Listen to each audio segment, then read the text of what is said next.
Next सवाल कह रहा है कि दो संख्याओं के योगफल अंतर गुणनफल में 5:1:18 का अनुपात है, तो इन संख्याओं के वर्गों का योगफल ज्ञात करो।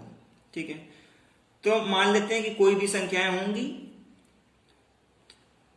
दो संख्याएं मान लो कि संख्याएं कोई भी दो हो सकती हैं, ए और बी हो सकती है। माना संख्याएं ए और बी, माना संख्याएं हैं आपकी ए कामा बी। ठीक, तो कह रहे दो संख्याओं के योगफल हो जाएगा इनका ए प्लस बी। योगफल क्या हो जाएगा? ए प्लस बी। योगफल अनुपाते अंतर ए माइनस बी, और अनुपात हो जाएगा गुणनफल यानी कि ए इंटू बी। इनका जो अनुपात दिया गया है वो 5:1:18 का अनुपात है। ठीक, ये निकाल लेंगे तो यानी कि हम ये कह सकते हैं कि अगर ये बराबर हम कांस्टेंट के मान लें तो a प्लस बी बराबर हो जाता है 5k, a माइनस बी बराबर हो जाता है k, और a इंटू बी हो जाएगा 18k। ऐसे तो करते हैं, कांस्टेंट को मल्टीप्लाई कर देते हैं साथ में। तो a plus B, a minus B into B. कहना है कि इन संख्याओं के वर्गों का योगफल ज्ञात करना है। हमें ज्ञात क्या करना है कि a square plus B square हमें निकालना है। तो हम लोगों ने एक फार्मूला पढ़ा था, a प्लस बी का होल स्क्वायर बराबर होता है a माइनस बी का होल स्क्वायर प्लस 4ab।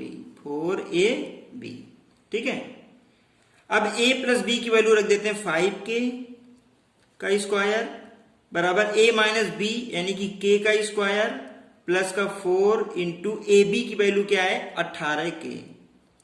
इसे सॉल्व करके हम लोग k की वैल्यू निकाल लेंगे। आइए हो जाएगा 25k स्क्वायर 25k स्क्वायर बराबर k स्क्वायर प्लस 72k। अभी आ जाएगा 24k स्क्वायर बराबर हो जाएगा 72k। एक के से क्या होगा? कैंसिल हो जाएगा, तो k की वैल्यू आ जाएगी 72/24। तो k बराबर कितना आ जाएगा यहां से 3। k की वैल्यू कितनी हो जाएगी 3। ठीक, ये k की वैल्यू हमने निकाल ली।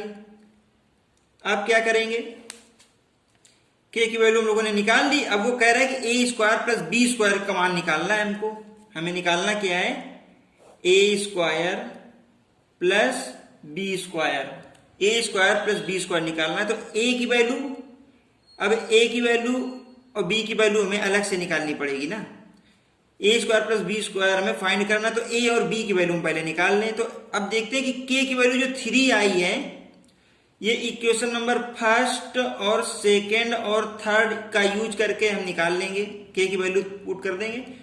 तो इक्वेशन फर्स्ट और सेकेंड से क्या करेंगे कि a प्लस बी बराबर कितना दिया है 5k, यानी कि 5 इंटू के, तो कितना आ जाएगा 5 इंटू 3 तो 15 हो जाएगा। a प्लस बी कितना आ जाएगा 15, और a माइनस बी कितना आ जाएगा? a माइनस बी बराबर दिया है k मतलब 3। तो इन दोनों का यूज करके हम a और b की वैल्यू निकाल सकते हैं ना। अगर इन्हें ऐड कर देंगे तो b से b कैंसिल हो जाएगा, ये आ जाएगा तुम्हारा 2a बराबर 15 और 3 18, तो a की वैल्यू हो जाएगी 9। ठीक, a 9 आ जाएगा, और a की वैल्यू पुट करके b निकाल लेंगे। तो b बराबर कितना हो जाएगा? a की वैल्यू हम a बराबर 9 यहाँ पे पुट कर देंगे, तो b बराबर 15 माइनस 9 तो 6 आ जाएगा। तो b की वैल्यू यहां से 6 हो जाएगी। a और b आ गया। हमसे कह रहा था कि a square plus B square निकालना है, a square plus B square. तो a की वैल्यू 9 का स्क्वायर प्लस b की वैल्यू 6 का स्क्वायर, तो ये हो जाएगा 81 और प्लस 36। इनको ऐड कर देंगे तो ये आ जाएगा 6 1 7 8 3 11 117। यही आंसर हो जाएगा हमारा। लेकिन बहुत लंबा किया हम लोगों ने प्रोसेस को। ठीक है, अब देखते हैं इसको शॉर्टकट में कैसे करते हैं।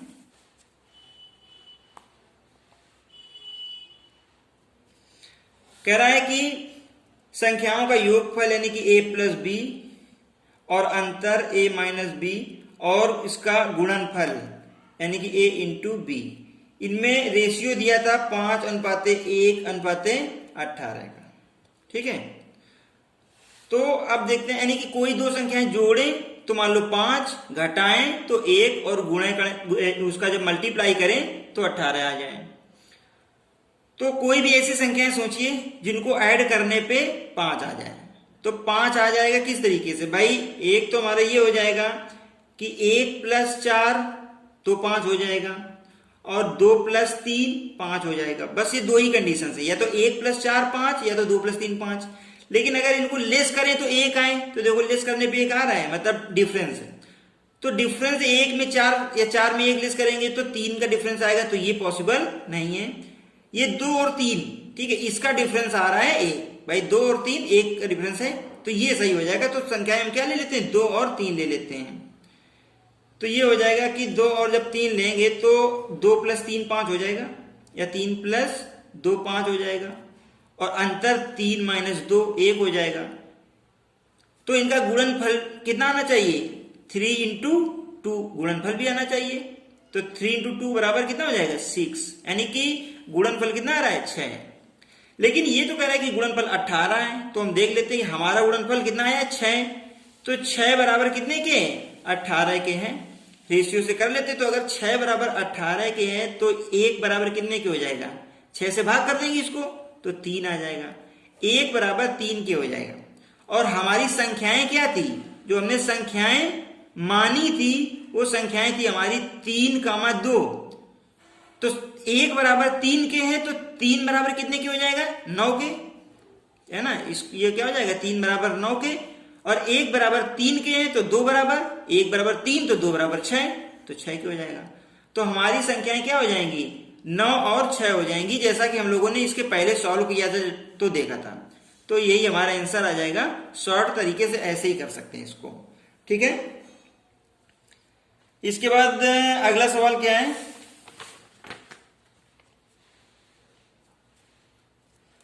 ये कह रहा है कि दो संख्याओं के योगफल में यदि उन्हीं संख्याओं से बारी बारी से गुणा किया जाए तो गुणनफल क्रमशः 510 और 646 प्राप्त होता है। तो उन संख्याओं में अंतर ज्ञात करो, ठीक है। मतलब कह रहा है कि दो संख्याओं के योगफल में, तो मान लो दो संख्याएं कौन कौन सी हैं, मान लेते हैं x है और y है। कह रहे दो संख्याओं के योगफल क्या हो जाएगा, x + y हो जाएगा। कह रहे योगफल में यदि उन्हीं संख्याओं से बारी बारी से गुणा किया जाए, मतलब इन्हीं संख्याओं से, ये संख्याएं x और y है, अगर बारी बारी से गुणा करें, मान लो पहले हमने इसमें x में मल्टीप्लाई कराया तो क्रमशः गुणनफल 510 आ जाता है, ठीक। और इसमें से x + y में अगर फिर हम y से मल्टीप्लाई कराते हैं तो 646 आ जाता है, ठीक है। तो कह रहा है उन संख्याओं में अंतर ज्ञात करो, यानी कि हमें x - y या x डिफरेंस y, इन संख्याओं में अंतर x डिफरेंस y, ये हमें फाइंड करना है। अब ये इक्वेशन दो इक्वेशन बन गई और इनको सॉल्व कर लेंगे तो यहां से x और y की वैल्यू निकल आएगी, उनका डिफरेंस निकाल लेंगे। देखते हैं पहला, इससे देखते हैं हम, तो क्या हो जाएगा, ये हो जाएगा तुम्हारा x² + xy, x² प्लस का xy बराबर ही आ जाएगा 510। ये इक्वेशन नंबर फर्स्ट दे देते हैं और इसमें क्या करेंगे, xy प्लस का y², ये बराबर आ जाएगा 646। ये इक्वेशन नंबर हमारी सेकेंड हो जाएगी, ठीक है। तो ये आ जाएगा x² + xy बराबर इतना और xy + y² बराबर इतना। अच्छा, हम क्या करें कि इनका डिफरेंस निकाल लें, समीकरण सेकंड में से फर्स्ट को लेस कर देते हैं, इक्वेशन सेकंड माइनस फर्स्ट। तो जब इसमें से इसको लेस करेंगे तो xy - xy कैंसिल और y² - x² आ जाएगा। इधर क्या आएगा, y² - x², ये इक्वल टू हो जाएगा 646 में से 510 लेस कर देंगे तो ये आ जाएगा 6 और 4 में से 1 जाएगा तो 3, 6 में 5 जाएगा 136। तो y² - x² बराबर 136। तो यहां से आ जाएगा y - x और ये y + x बराबर 136। नहीं आया, a² - b² का फार्मूला हमने तोड़ दिया, तो ये हो जाएगा a - b, a + b, ठीक है। तो यहां से आएगा y माइनस एक्स बराबर आ जाएगा 136 upon y plus x, y plus x, ये हो जाएगा। यानी कि अगर हमें y प्लस एक्स की वैल्यू मालूम हो जाए तो y माइनस एक्स की वैल्यू हम निकाल लेंगे, जो कि वो पूछ रहा है y माइनस एक्स। अब क्या करेंगे, उन संख्याओं में अंतर ज्ञात करना है हमको। अच्छा, ये जो इक्वेशन है फर्स्ट और सेकेंड, इसको हम ऐड कर दें। इक्वेशन फर्स्ट और सेकेंड को अगर हम ऐड करें, है ना, इक्वेशन फर्स्ट और प्लस सेकेंड कर दें, इन दोनों को हम ऐड कर दें, तो अगर हम इन्हें ऐड करेंगे तो देखो क्या आ जाएगा, X square plus Y square plus 2xy नहीं आ जाएगा। ये हो जाएगा तुम्हारा X square plus Y square plus का 2xy इक्वल टू, इसको ऐड करेंगे तो ये हो जाएगा 6 और 4 1 5 और 6 5 11, तो यह आ जाएगा कितना 1156। अब ये देखो फार्मूला एक है, एक्स प्लस वाई का whole square, X square plus Y square plus 2xy, तो ये एक्स प्लस वाई का होल स्क्वायर बराबर 1156 आ जाएगा। तो x प्लस वाई बराबर कितना हो जाएगा, x प्लस वाई बराबर under root 1156, x plus Y बराबर इसका स्क्वायर रूट हम क्या करें, निकाल लें। x प्लस वाई जब इसका स्क्वायर रूट निकालोगे तो ये हो जाएगा 34, ठीक, 34 का ये स्क्वायर है, इसका स्क्वायर रूट निकालेंगे तो 34 आ जाएगा। तो x प्लस वाई की वैल्यू कितनी आ गई, 34। हमें y माइनस एक्स निकालना था, तो y माइनस एक्स बराबर था 136 और divide by y plus x, ये x प्लस वाई, और इसकी वैल्यू कहां पे हम यहां पुट कर देंगे 34। ये x प्लस वाई या y प्लस एक्स की वैल्यू 34 जो है वो हम यहां पुट कर देंगे। तो यहां से y माइनस एक्स बराबर जो आएगा, तो इसको डिवाइड करेंगे तो 35 3 70 140, ये आ जाएगा 4, लगभग 4 बार, 4 चौको 16 6 4 12 13, ठीक। तो y माइनस एक्स की वैल्यू कितनी हो जाएगी 4। आ गया समझ में? तो इसको हम ऐसे सॉल्व करेंगे, थोड़ा सा 2-3 बार ट्राई करोगे तो आसानी से सॉल्व हो जाएगा, यही आंसर हो जाएगा। अब इसके बाद हम लोग अगला सवाल देखते हैं, बस 2 सवाल और हैं, यही कर लेते हैं। इसमें से कह रहा है कि एक गेंद जमीन पर टिप्पा खाकर अपनी पूर्व ऊंचाई की 3/4 ऊंची उठती है। कह रहा है यदि गेंद को 32 मीटर से गिराया जाए तो तीसरी बार टिप्पा खाने के बाद गेंद कितनी ऊंचाई तक उठेगी, ठीक है। तो इस तरह के सवाल पढ़ रखे होंगे कुछ लोगों ने, ये प्रत्यास्थता से संबंधित हैं। जैसे कि कह ये रहा है कि अगर मान लो कि ये फर्श है और इसमें से हमने एक गेंद गिराई, मान लो किसी भी ऊंचाई से ऐसे करके एक गेंद गिराते हैं, मान लो कि ये h ऊंचाई थी, कितनी थी h ऊंचाई थी, ये पूरी ऊंचाई h ऊंचाई है। यहां से गिराते हैं तो जब ऊपर से हम गिराएंगे तो जमीन पे आके टिप्पा खाएगी और टिप्पा खा करके फिर से ऊपर जाएगी और फिर ये जितनी ऊंचाई से गिरी उतनी ऊंचाई तक नहीं जा पाएगी, ठीक है, क्योंकि ये सरफेस जो होती है पूर्ण प्रत्यास्थ नहीं होती है। इसकी प्रत्यास्थता अगर 1 हो तो ये उतनी ऊंचाई तक बार बार जाती रहेगी, क्योंकि पूर्ण प्रत्यास्थ नहीं होती, इस वजह से वो उससे कुछ कम ऊंचाई तक जाती है।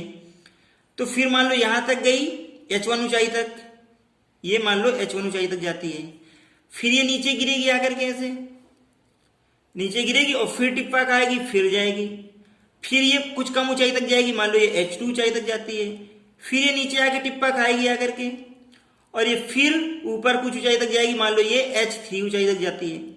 तो टिप्पा खाने के बाद एक टिप्पा खाएगी तो h1 ऊंचाई, 2 टिप्पा खा रही तो h2 ऊंचाई तक जाएगी, 3 टिप्पा खा रही तो h3 ऊंचाई तक। इस तरह से ये प्रोसेस मतलब जो है इस तरह से चलता ही रहेगा ऐसे आकर के, समझ गए? तो इसके लिए हम करेंगे क्या कि जब अपनी पूर्व ऊंचाई की 3/4 ऊंचाई तक उठती है, करें यदि गेंद को 32 मीटर से गिराया जाए, यानी ये जो h बराबर था हमारा, ये था 32 मीटर, गेंद को हम 32 मीटर से छोड़ रहे हैं, तो अगर ये एक बार टिप्पा खाएगी तो अपनी ऊंचाई का 3/4 ही उठ पाएगी। तो H1 की वैल्यू कितनी आ जाएगी? H1 बराबर आ जाएगा, H1 की वैल्यू आ जाएगी, ये जो 32 है तो 32 का ये 3/4 जा पाएगी। तो ये इसको डिवाइड कर लो, कितना आ जाएगा? 4/32, 8 3 का 24, H1 बराबर आ जाएगा 24। ठीक है, यानी कि अगर एक बार टिप्पा खाएगी और फिर उठेगी तो वो 24 मीटर की ऊंचाई तक उठ पाएगी। कितनी? 24 मीटर। अच्छा, दोबारा अगर टिप्पा खाएगी H2 तो फिर कितना? फिर अपनी जस्ट पूर्व ऊंचाई की, यानी पहले वाली नहीं है ना, अपनी पूर्व ऊंचाई की फिर 3/4 हो जाएगी। यानी कि ये आ जाएगा H2 बराबर जो होगा वो H1 और उसका 3/4। तो H2 की वैल्यू कितनी आ जाएगी? H1 बराबर रख दो 24, ये 3/4, तो 4 6 24, 6 का 18। तो ये H2 बराबर कितना आ जाएगा? 18 आ गया। समझ गए? इसी तरीके से H3 हम लोग निकाल लेंगे, H3 निकालेंगे तो जो H3 होगा वो H2 का 3/4 हो जाएगा। तो ये आ जाएगा H3 बराबर, H2 कितना निकाला हम लोगों ने? 18 × 3/4। तो ये पूरा पूरा तो कटेगा नहीं, 9/2 आ जाएगा, 2 दूनी 4 और ये 2 नहीं 18, 9/2, 9 3 का 27/2। H3 बराबर आ जाएगा तुम्हारा कितना?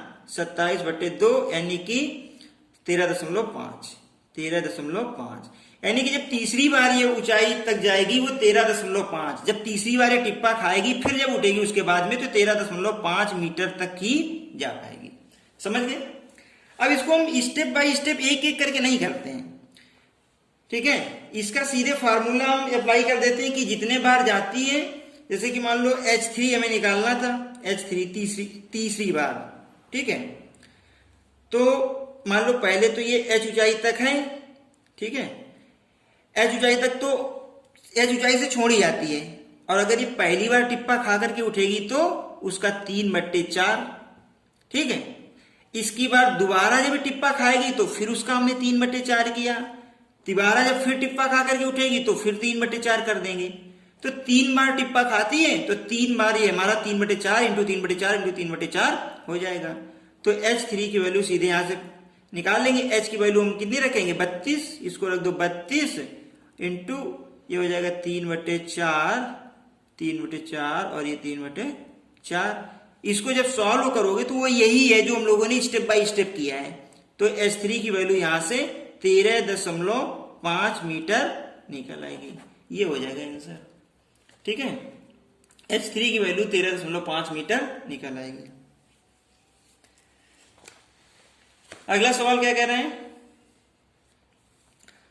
कह रहा है कि किसी पुस्तक पर जो 200 पृष्ठ की है, एक पुस्तक है 200 पृष्ठ की है, कह रहा पृष्ठ संख्या अंकित करने में कुल कितने अंकों की आवश्यकता पड़ेगी?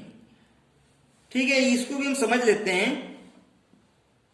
कह रहा है कि कोई पुस्तक है 200 पृष्ठ की, तो उसमें से नंबरिंग करनी है हमें, है ना, उसमें से पृष्ठ संख्या डालते हैं ना, तो पृष्ठ संख्या डालने हैं, तो जाहिर सी बात है कि 1 से हम लोग शुरू करेंगे, 1 2 3 4 200 पृष्ठ हैं, तो हम क्या करेंगे, ऐसे 200 तक नंबरिंग कर देंगे।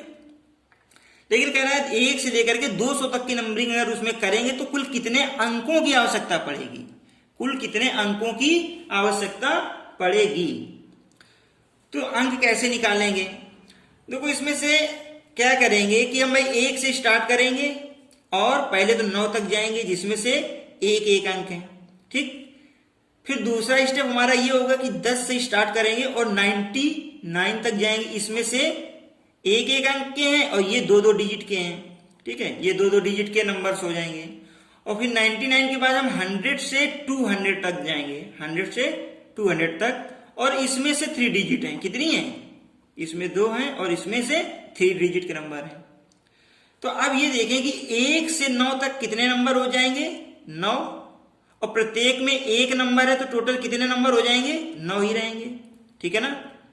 इसी तरह से इसमें देखते हैं कि 10 से लेके 99 तक कितने नंबर हो जाएंगे? तो 10 से 99 तक तो स्टार्टिंग के 9 लेस कर दो, तो 10 से 99 तक टोटल 90 नंबर हो जाएंगे, कितने? 90।